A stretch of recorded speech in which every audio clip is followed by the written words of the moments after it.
Charla de capacitación sobre el reglamento de higiene y seguridad de la empresa.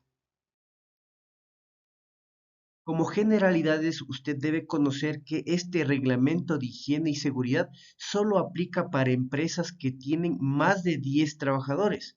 Solo para empresas que cuentan con más de 10 trabajadores es obligatorio contar con un reglamento de higiene y seguridad.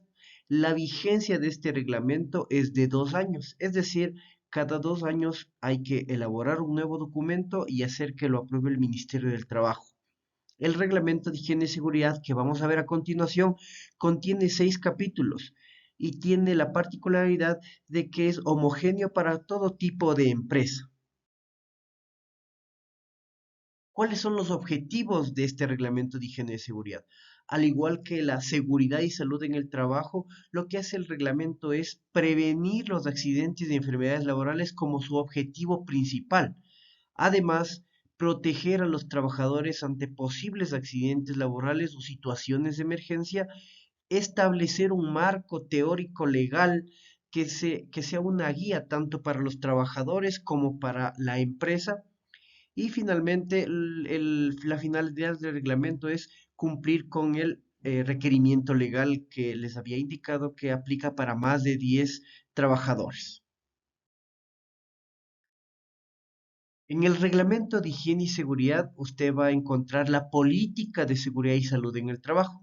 De manera general, se indica que la política de la empresa es mantener condiciones seguras de trabajo, esto es infraestructura, maquinaria, herramientas, capacitar o entrenar a las personas para prevenir los accidentes, influir en los proveedores para que cumplan temas de seguridad y salud en el trabajo, proveer a todos los recursos necesarios para implementar programas que gestionen la prevención de accidentes y enfermedades laborales y cumplir con la legislación vigente aplicable en temas de seguridad y salud en el trabajo.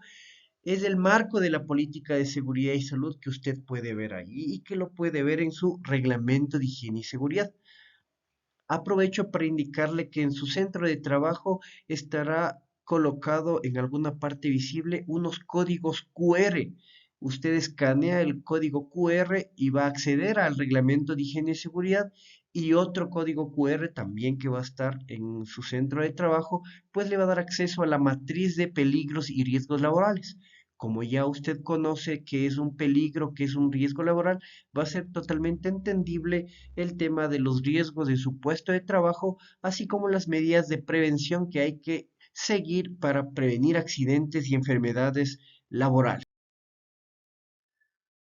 Habíamos mencionado entonces que este reglamento de higiene y seguridad tiene 6 capítulos. El capítulo número 1 habla sobre las disposiciones reglamentarias. Esto es las obligaciones que tiene la empresa, las obligaciones y derechos que tienen los trabajadores, las prohibiciones tanto para la empresa como para los trabajadores, la responsabilidad de gerentes, jefes, administradores y supervisores, obligaciones de los técnicos y responsables de seguridad y salud en el trabajo, obligación de los proveedores y responsabilidades en espacios compartidos entre empresas.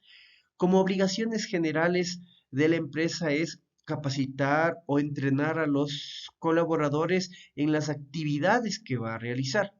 Además, derechos que tienen los trabajadores, por ejemplo, el no estar obligados a hacer un trabajo en el que no se cuente con las medidas de seguridad respectivas. Prohibiciones como, por ejemplo, ingreso a áreas que no se hayan autorizado o a las cuales el trabajador no haya sido capacitado o entrenado, responsabilidades de los gerentes, jefes, supervisores, administradores. Aquí se hace hincapié en que cada administrador, cada supervisor, cada jefe o gerente es responsable de la seguridad y salud del personal a su cargo.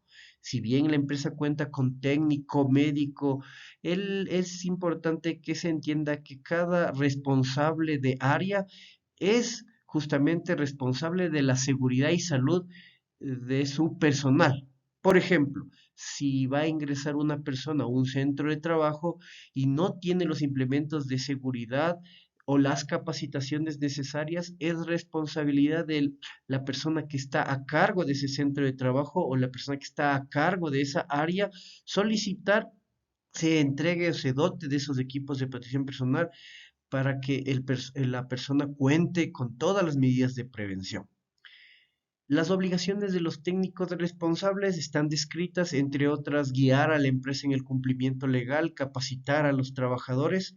Obligaciones de los proveedores, esto se lo había visto en una charla respecto al control de trabajos o prevención de riesgos laborales, pero habla sobre que todo proveedor debe cumplir con la legislación, esto es, afiliar a los trabajadores al Instituto Ecuatoriano de Seguridad Social, capacitar a los trabajadores y certificar a los trabajadores que realizan actividades de alto riesgo, que habíamos indicado en algún punto que son los de trabajo en altura, espacio confinado, trabajos en caliente o eléctricos de mediana o alta tensión. Las responsabilidades que tenemos en espacios compartidos habla sobre el tema de que cualquier accidente que se pueda generar en una empresa que esté compartida con otras, por ejemplo, la empresa de servicios complementarios de limpieza o de seguridad, o la empresa de jardinería o el catering, si sufren ellos un accidente en nuestras instalaciones, pues también somos responsables como DECA de ese accidente. Por eso hay que estar supervisando las actividades que realizan estas actividades, estas empresas de servicios complementarios, ya que la responsabilidad es compartida. El capítulo 2 habla sobre la gestión de prevención de riesgos del trabajo. Antes de ingresar a lo que indica este capítulo, pues usted debe tener en cuenta los riesgos que tenemos en todo tipo de trabajo. Habíamos indicado en algún punto el riesgo físico, el riesgo químico, el riesgo ergonómico, el riesgo mecánico, el riesgo biológico, el riesgo psicosocial, que son los riesgos que puede usted tener en su puesto de trabajo. Basado en eso, este capítulo indica que se deben conformar organismos paritarios, que en algún punto habíamos indicado también que es el delegado de seguridad, el técnico, el médico, el responsable, el comité, el subcomité. La gestión de riesgos laborales, pues justamente es tomar medidas preventivas para evitar el tema de riesgos, los 6 que había nombrado. Trabajos de alto riesgo, medidas de prevención, ¿no es cierto? Toda actividad de alto riesgo debe estar certificada o debe ser certificado los trabajadores que van a realizar esa actividad. Reiterando que trabajo de alto riesgo es trabajo en altura, trabajo en espacio confinado, trabajo eléctrico de media y alta tensión y trabajo en caliente, suelda, amoladora, esmeriladora, todos esos trabajos deben estar certificados. Trabajo en espacio confinado es el ingreso a las cisternas, por ejemplo. Hablamos de señalización de seguridad. Esto es, en seguridad se manejan unos colores específicos que usted debe tener en cuenta para señalizar. El color azul es obligación. No sé si usted se ha dado cuenta en algunos puestos de trabajo de su centro de trabajo o en algunas áreas está, por ejemplo, en un color redondo que tiene azul y fondo blanco y dice obligación utilizar zapatos de seguridad, obligación utilizar casco, obligación utilizar mascarilla. Todo esto que tiene que ver con obligación es de color azul, eso no se olvide. También usted debe notar por ahí en algunos lugares, generalmente en los temas eléctricos, un triángulo de color amarillo.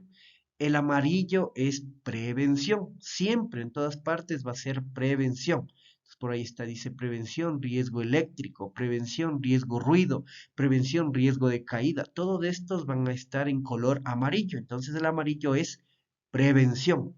Luego tenemos el color verde. El color verde ustedes lo asocian con rutas de evacuación o lugares seguros.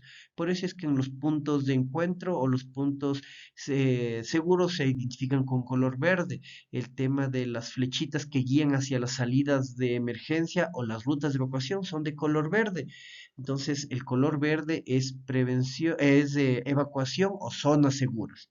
Y finalmente el color rojo, que usted lo puede ver en donde están los extintores, los gabinetes, o también en áreas donde se prohíbe el paso, ¿no es cierto? Dice prohibido a personas no autorizadas, entonces está en color rojo. Entonces el color rojo en este caso es para temas de equipos de seguridad o de equipos de emergencia y también para impedir el paso. Eso no se olvide. Azul obligación, amarillo prevención, rojo el tema de equipos de emergencia y el color verde, evacuación o zonas seguras. Entonces no es que se puede nomás colocar cualquier color porque atenta contra la normativa de seguridad y salud y en inspecciones legales pues nos hacen valer si es que está de otro color. ¿Listo? Hablamos en este capítulo también de la prevención de amenazas naturales y antrópicas, que es el plan de emergencia. Se les había explicado en alguna charla sobre el tema de los tipos de emergencia naturales o antrópicas y lo que nosotros debemos hacer como centros de trabajo es prepararnos para enfrentar esas amenazas o esos tipos de emergencia. Habíamos dicho que el plan de emergencia era entonces la forma de actuar antes, durante y después de una situación de emergencia. ¿Cuál situación de emergencia? Cualquiera de estas naturales o antrópicas, ceniza, inundación, movimiento telúrico, incendio, derrame de combustible, asalto, secuestro, todo esto son tipos de emergencia. Entonces, para cada uno de estos tipos de emergencia, hemos determinado qué vamos a hacer antes, durante y después. Esto habla este capítulo. Documentos técnicos indica de manera general que la empresa debe contar con mapas que guíen a las personas hacia rutas seguras. Entonces, en su puesto o en su centro de trabajo, debe usted identificar los mapas de evacuación que están colocados generalmente en los ingresos a las instalaciones. Finalmente, este capítulo habla sobre la gestión de salud en el trabajo y aquí hablamos sobre el tema de los exámenes médicos de inicio, los exámenes médicos periódicos, los exámenes médicos de salud, de salida, los certificados de aptitud médica, la charla de primeros auxilios, lo que hace el médico ocupacional, el estudio de ergonomía y todo lo que se relaciona con el tema de gestión de salud en el trabajo. El capítulo 3 habla sobre que es obligación para todo tipo de empresa que de más de 10 trabajadores que al año debemos eh, cumplir con el programa de prevención del uso y consumo de drogas en espacios laborales y el programa de prevención de riesgo psicosocial. Es decir, cada año debemos hacer una charla sobre estos temas y se le hace un diagnóstico para determinar el nivel en el que nosotros estamos expuestos, tanto en el consumo de drogas como en el tema de riesgo psicosocial, indicando o aclarando que el riesgo psicosocial también incluye el tema de la discriminación y el tema de la prevención de violencia contra la mujer. ¿Listo? Avanza. El capítulo 4 habla sobre el tema de la investigación de accidentes y enfermedades laborales. De manera general, se indica que se deben registrar y mantener estadísticas de los accidentes y enfermedades que se generen, que debemos tener un procedimiento para saber cómo actuar en caso de accidentes y enfermedades. Este procedimiento usted lo encuentra en el Teams, en el general, archivo, seguridad y salud en el trabajo, procedimiento de informatos, investigación de accidentes y enfermedades. Ahí está. Se dice que hay que investigar los accidentes, que hay que notificar a la autoridad de que hubo un accidente laboral. Esto es máximo 10 días después de ocurrido el accidente, se debe reportar al IES, a riesgos del trabajo del IES. ¿Listo? Y finalmente este capítulo habla sobre que si una persona se accidenta o sufre algún tema en situación de emergencia, pues la empresa debe readecuar el puesto, reubicarlo o reinsertarlo en la empresa de luego del accidente. ¿Listo?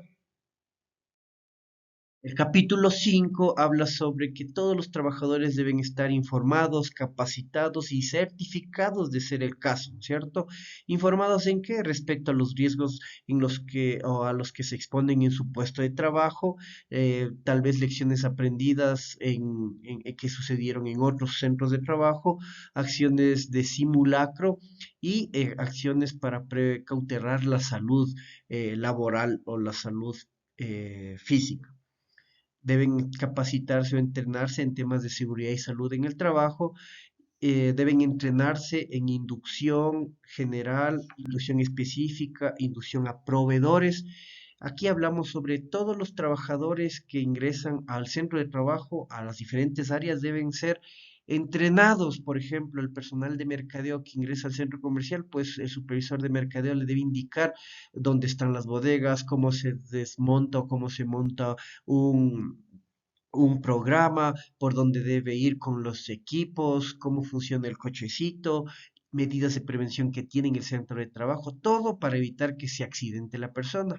En las personas de mantenimiento, pues por más que contrate al ingeniero en electrónica, ingeniero en mantenimiento para que haga el tema del mantenimiento, pues valga la redundancia, de los equipos, pues el supervisor de mantenimiento debe explicar cómo es que funciona el equipo, es decir, no es que le mando a hacer el mantenimiento del generador y vaya usted solito y hágalo, no. Aquí tiene que el supervisor de mantenimiento decir, mira, aquí se abre esta puerta de esta forma, aquí debe colocar este cono, debe apagar este equipo, aquí debe notificar, esto no se hace entre solo una persona, sino con dos, así funciona el cambio del aceite, etcétera. Esto como ejemplo, así que todas las actividades deben ser entrenadas o inducidas al personal para que se haga. Cada centro de trabajo cuenta con una hoja de inducción para el personal en el que se debe especificar en qué le entrenó a la persona en el puesto de trabajo. Y finalmente la certificación que aplica para trabajos de alto riesgo, indicándolos nuevamente trabajo en altura, espacio confinado, eléctricos, de media y alta tensión y trabajo en caliente. Finalmente, el capítulo 6 habla sobre los incumplimientos y sanciones, es decir, todos los capítulos que vimos antes tienen obligación para los trabajadores, obligación para la empresa, provisión para los trabajadores, provisión para la empresa, que se deben cumplir.